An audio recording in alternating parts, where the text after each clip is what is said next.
بسم اللہ والحمد للہ والصلاة والسلام علی رسول اللہ صلی اللہ علیہ وآلہ وصحبہ وسلم۔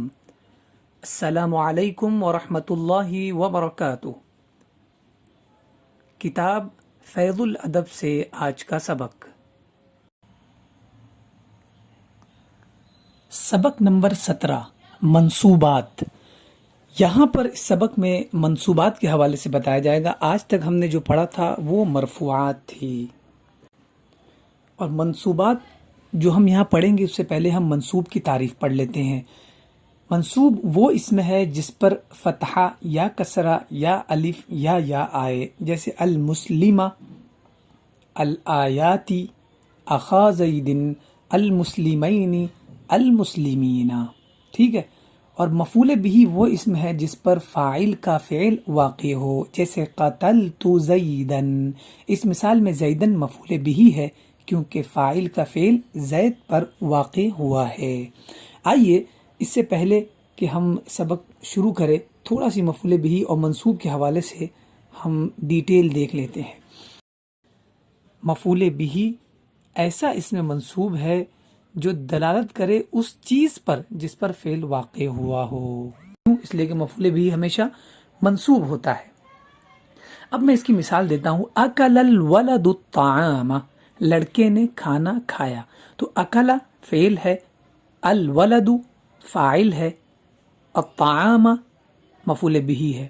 اسی طرح رسمت سعاد اللوحۃ، سعاد نے تختی پر اسکیچ کیا یا اسکیچ بنایا۔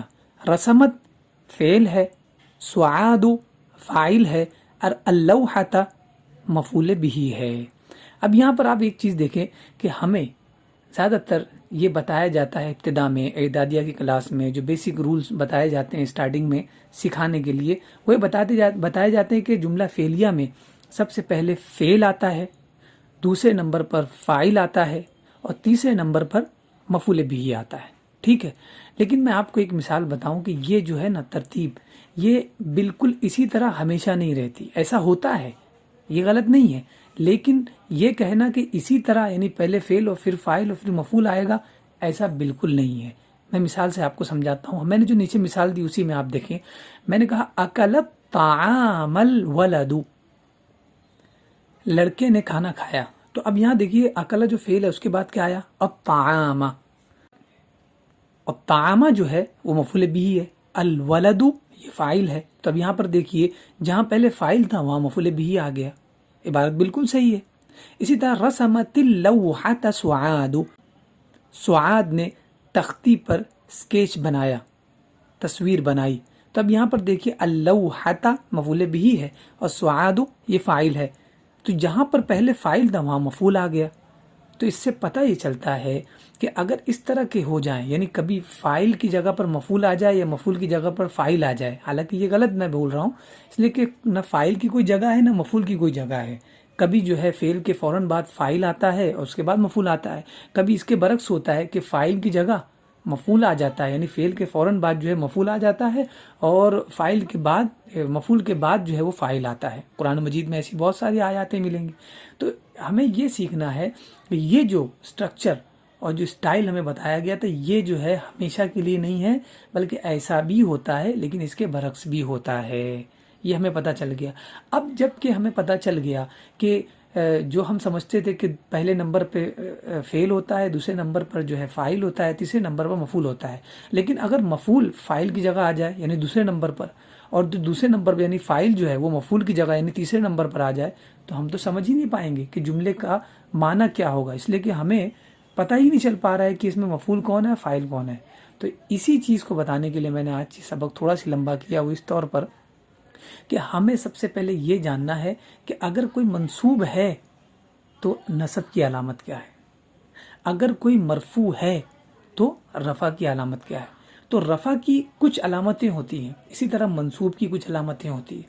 آپ ان علامات کو جان لیں، اس کو ڈیٹیل سے پڑھ لیں، ٹھیک ہے، تو اس صورت میں آپ کو کوئی تکلیف نہیں ہوگی عبارت پڑھنے میں، کیونکہ اگر کبھی برعکس آ جائے اس کے جو آپ نے پڑھا ہے، یعنی فاعل کی جگہ مفعول، مفعول کی جگہ فاعل، تب بھی آپ اسے پکڑ لیں گے کہ یہ مفعول ہے، یہ فاعل ہے. کیوں؟ اس لیے آپ کو نصب کی علامت پتہ ہے. اور یہ جو علامت نصب ہے وہ ٹوٹلی جو ہے میں بتانا چاہتا ہوں 3 ہے. علامت نصب جو ہے وہ 3 ہے. ٹھیک ہے. سب سے پہلی منصوب بالفتحہ، اور علامت نصب دوسری کیا ہے؟ منصوب بالیاء. اور علامت نصب تیسری کیا ہے؟ منصوب بالکسرہ. اور علامت نصب چوتھی کیا ہے؟ منصوب بالالف. منصوب بالالف. تو آئیے سب سے پہلے ہم منصوب بالفتحہ کو دیکھتے ہیں کہ فتحہ جو ہے یہ منصوب کی علامت ہے. کب؟ جب کہ وہ کلمہ مفرد ہو یا جمع تکسیر ہو، یعنی جمع مکسر ہو. یعنی کلمہ اگر مفرد ہو یا جمع مکسر ہو، اس صورت میں اگر وہ منصوب ہوتا ہے تو اس کی علامت فتحہ ہوگی. مثال کیا ہے؟ اشترت تلمیذ الکتاب، طالب علم نے، شاگرد نے کتاب خریدی. تو یہاں پر کتابہ جو ہے یہ مفعول بہ ہے اور منصوب بھی ہے، اور کیونکہ اس کی علامت نصب کیا ہے؟ اس کی علامت نصب فتحہ ہے. اسی طرح قرأت فاطمۃ القصص، فاطمہ نے کہانیاں پڑھی. تو یہاں قصص جو ہے یہ مفعول بہ ہے اور منصوب ہے، اور اس کی علامت نصب فتحہ ہے. ٹھیک ہے. اب یہاں پر پہلا دیکھیے، کتاب جو ہے وہ مفرد ہے، اس کی علامت نصب فتحہ ہے. اور قصص جو ہے یہ بھی جمع تکسیر ہے اور اس کی علامت نصب فتحہ ہے. تو پتہ چلا اگر کلمہ مفرد ہو یا جمع تکسیر ہو اور اس پر فتحہ آئے تو سمجھ جانا کہ وہ منصوب ہے. دوسری مثال منصوب بالیاء. نصب کی ایک علامت یا بھی ہوتی ہے، لیکن وہ کب ہوتی ہے؟ جب کہ کلمہ تثنیہ ہو یا جمع مذکر سالم ہو. مثال دیکھیں، کرم المعلم تلمیذین، استاذ نے 2 شاگردوں کی عزت افزائی کی. اب تلمیذین جو ہے مفعول بہ ہے اور منصوب ہے. اس کی علامت نصب کیا ہے؟ یا ہے. کیوں؟ اس لیے کہ یہ تثنیہ ہے. تو پتہ چلا تثنیہ میں جب یا آئے تو اس کا مطلب وہ منصوب ہے. کیوں؟ اس لیے کہ تثنیہ میں یا آنا یہ نصب کی علامت ہے. اسی طرح دوسری مثال یحب اللہ المؤمنین. ٹھیک ہے. تو اللہ تبارک و تعالی مومنین کو پسند فرماتا ہے، ایمان والوں کو پسند فرماتا ہے. تو المؤمنین جو ہے یہ مفعول بہ ہے اور منصوب بھی ہے، اور اس کی علامت نصب کیا ہے؟ یا ہے. کیوں؟ اس لیے کہ جمع مذکر سالم ہے. تو پتہ چلا کہ اگر جمع مذکر سالم ہو، ٹھیک ہے، اور اس میں یا آ جائے تو اس کا مطلب یہ کہ وہ منصوب ہے. ٹھیک ہے. اور اگر یا نہ ہو، یعنی مومنون ہو، تلمیذین کی جگہ تلمیذان ہو، تو اس صورت میں وہ مرفوع ہوگی. لیکن اگر یا آتی ہے تثنیہ میں اور اگر یا آتی ہے جمع مذکر سالم میں تو اس صورت میں وہ منصوب ہوگی. اب چاہے وہ دوسرے نمبر پر ہو یا تیسرے نمبر پر، آپ اسے پکڑ سکتے ہیں. تیسری مثال منصوب بالکسرہ، یعنی کسرہ بھی جو ہے منصوب کی علامت ہے، نصب کی علامت ہے. یہ کب ہے؟ جب کہ کلمہ جمع مؤنث سالم ہو. جیسے کافأ المدیر المعلمات، پرنسپل نے لیڈیز ٹیچرز کو اچھا بدلہ دیا. تو یہاں پر معلماتی جو ہے نا یہ مفعول بہ ہے اور منصوب بھی ہے، اور اس کی علامت نصب کسرہ ہے. کیوں؟ اس لیے کہ یہ جمع مؤنث سالم ہے. تو جمع مؤنث سالم اگر اس پر کسرہ آئے تو آپ سمجھ جائیں کہ یہ جمع مؤنث سالم منصوب ہے. ٹھیک ہے. اسی طرح چوتھی مثال میں آپ کو دے دیتا ہوں. منصوب کی علامت الف ہوگی، یعنی الف جو ہے جب الف کسی کلمہ پہ آئے تو وہ منصوب ہوگا. کب؟ جب کہ وہ اسماء ستہ مکبرہ میں سے ہو، یعنی 6 اسماء ایسے ہیں، ٹھیک ہے، 6 اسماء ایسے خاص ہیں کہ اگر ان میں الف آتا ہے، کسی جملے میں وہ استعمال ہو اور ان میں الف اگر استعمال ہوا، اس میں الف استعمال ہوا اس جملے کے اس کلمے کے اندر، تو یہ بات اس بات کی علامت ہے کہ وہ منصوب ہے. جیسے مثال کے طور پر ظننت اخاک ذا علم، میں نے تیرے بھائی کو علم والا سمجھا. تو آپ یہاں پر دیکھیے تو یہ اخا جو ہے نا، اخا، یہ اخو تا اخا ہو گیا تو اس میں الف آ گیا. اسی طرح یہ ذو تا ذا ہو گیا، اس میں الف آ گیا. تو یہ جو اخا اور ذا جو ہے یہ مفعول بہ ہے اور منصوب ہے، اور علامت نصب کیا ہے؟ الف. اخو سے اخا، ذو سے ذا. تو پتہ چلا کہ منصوب کی ایک علامت الف ہے. اگر الف آتا ہے کسی کلمہ میں، اسماء ستہ میں خاص طور سے، کسی اور کلمہ میں نہیں، بلکہ ان اسماء میں جو اسماء ستہ کہلاتے ہیں، 6 ایسے اسماء ہیں خاص ہیں، اگر ان میں الف آتا ہے تو اس صورت میں وہ منصوب کی علامت ہے اور وہ منصوب ہوں گے۔ اب آئیے ہم اپنا سبق دیکھتے ہیں۔ آیتن آیت، سورتن سورت، رأیت میں نے دیکھا، الکلب کتا، الدرس سبق، الملحد ملحد دین سے انحراف کرنے والا، دین سے پلٹ جانے والا۔ اب مثال دیکھیں، قتل زید فیلا، زید نے ہاتھی کو قتل کیا۔ قتل فعل ہے، ٹھیک ہے، زید اس کا فاعل ہے، اور فیلن یہ مفعول بہ منصوب ہے، اور فیلن کیا ہے آپ غور کریں، فیل مفرد ہے، تو اس کی علامت کیا ہوگی؟ اس کی علامت فتحہ ہوگی، اس لیے کہ نصب کی علامت اگر مفرد کلمہ ہو تو اس پر فتحہ ہے، لہٰذا فیلن مفعول بہ ہوگا، فعل اپنے فاعل اور مفعول بہ سے مل کر جملہ فعلیہ خبریہ ہوا۔ سمعت آیتن، میں نے ایک آیت سنی، سمعت فعل تو ضمیر بارز اس کا فاعل، آیتن مفعول بہ منصوب، تو آیتن مفعول منصوب ہے، کس کی علامت کیا ہے؟ تو سب سے پہلے ہم دیکھیں کہ آیتن یہ مفرد ہے یا جمع ہے، تو کہا کہ یہ مفرد ہے، ٹھیک ہے، تو مفرد جب اس پر زبر آئے، ٹھیک ہے، یعنی فتحہ آئے، تو اس صورت میں یہ علامت ہو جاتی ہے نصب کی، لہٰذا یہ منصوب ہو گیا، اور یہاں پر واقع کیا ہو رہا ہے؟ مفعول بہ، لہٰذا سمعتو کا مفعول بہ ہے، فعل اپنے فاعل اور مفعول بہ سے مل کر جملہ فعلیہ خبریہ ہوا۔ قرأ العالم سورتن، عالم نے ایک سورت پڑھی، قرأ فعل، العالم فاعل، سورتن مفعول بہ منصوب، اس لیے کہ سورتن جو ہے یہ منصوب ہے، وجہ کیا ہے؟ یہ واحد ہے، اور واحد کی علامت نصب فتحہ ہے، یہاں پر فتحہ ہے، اس لیے منصوب ہوگا اور مفعول بہ واقع ہو رہا ہے۔ رأیت الطیارۃ، میں نے ہوائی جہاز دیکھا، رأیت فعل تو ضمیر بارز اس کا فاعل، الطیارۃ مفعول بہ یہ بھی مفرد ہے۔ بکر اذهب السیارۃ، بکر گاڑی لے گیا، بکر مبتدا، اذهب فعل، السیارۃ مفعول بہ، مفعول بہ، اذهب فعل، بکر مبتدا، اذهب فعل، اس میں ہوا ضمیر پوشیدہ اس کا فاعل، السیارۃ مفعول بہ، فعل اپنے فاعل اور مفعول بہ سے مل کر خبر، بکر مبتدا اپنے خبر سے مل کر جملہ اسمیہ خبریہ ہوا۔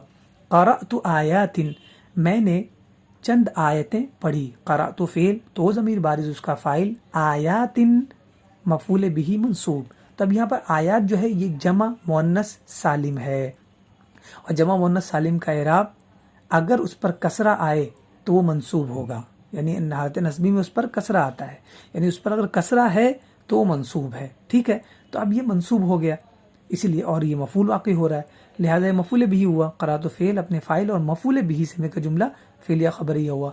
الصبیۃ تقرأ القرآن، بچی قرآن پڑھتی ہے، الصبیۃ مبتدا، تقرأ فعل، القرآن تقرأ فعل، اس میں ہی ضمیر پوشیدہ اس کا فاعل، القرآن مفعول بہ، فعل اپنے فاعل اور مفعول بہ سے مل کر خبر، مبتدا اپنے خبر سے مل کر جملہ اسمیہ خبریہ ہوا۔ اکلت الخبز، میں نے روٹی کھائی، اکلت فعل تو ضمیر بارز اس کا فاعل، الخبز مفعول بہ، فعل اپنے فاعل اور مفعول بہ سے مل کر جملہ فعلیہ خبریہ ہوا۔ الخبز جو ہے یہ مفعول بہ منصوب ہے اور یہ مفرد ہے۔ زید قرأ الدرس، زید نے سبق پڑھا، زید مبتدا، قرأ فعل، اس میں ہوا ضمیر پوشیدہ اس کا فاعل، الدرس مفعول بہ، فعل اپنے فاعل اور مفعول بہ سے مل کر خبر، مبتدا اپنے خبر سے مل کر جملہ اسمیہ خبریہ ہوا۔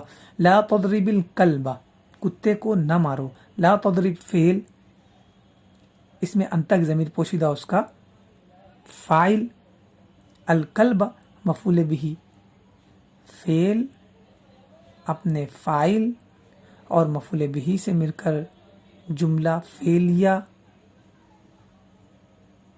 انشائیہ ہوا۔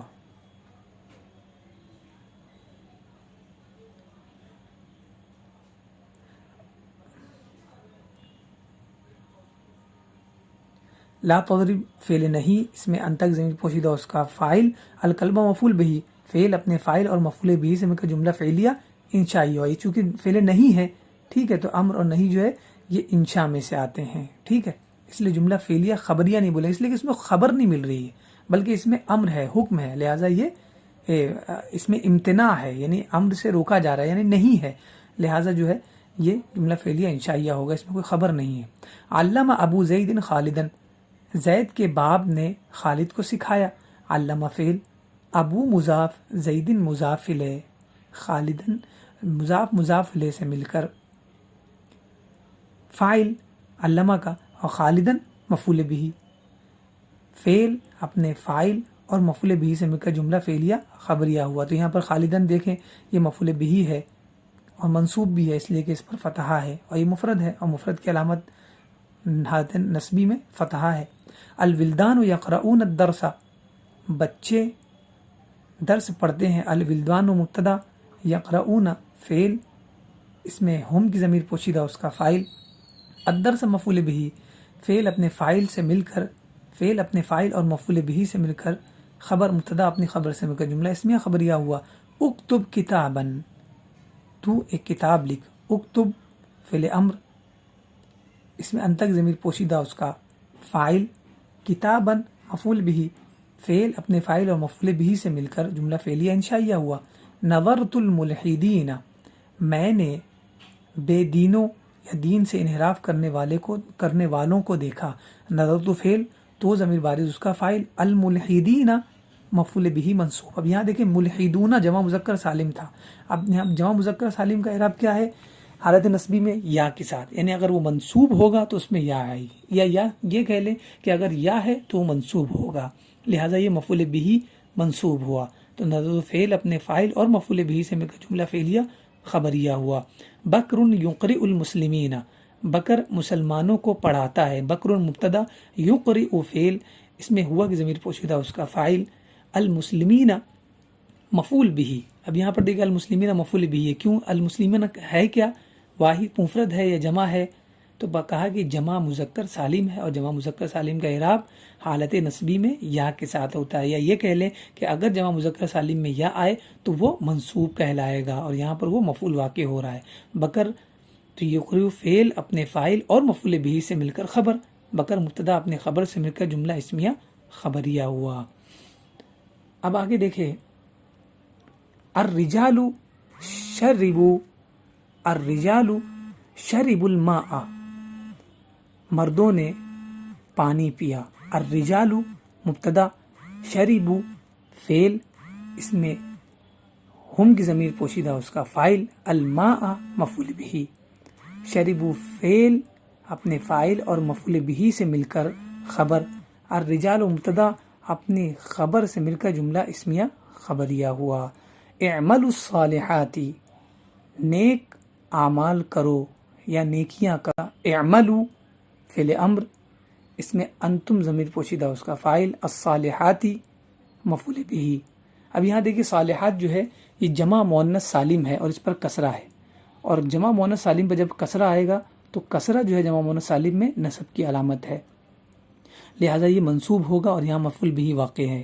تو فعل اپنے فاعل اور مفعول بہ سے مل کر جملہ فعلیہ انشائیہ ہوا۔ اب آگے دیکھیے یہ مشق ہے عربی میں ترجمہ کرنے کے لیے، تو یہ مشق کے جملے آپ ضرور بنائیں تاکہ جو کچھ آپ نے پڑھا ہے اس کی پریکٹس جو ہے مشق میں ہو سکے۔ آج کے لیے اتنا بس، انشاءاللہ پھر نئے سبق کے ساتھ دوبارہ حاضر ہوں گے۔ السلام علیکم ورحمۃ اللہ وبرکاتہ۔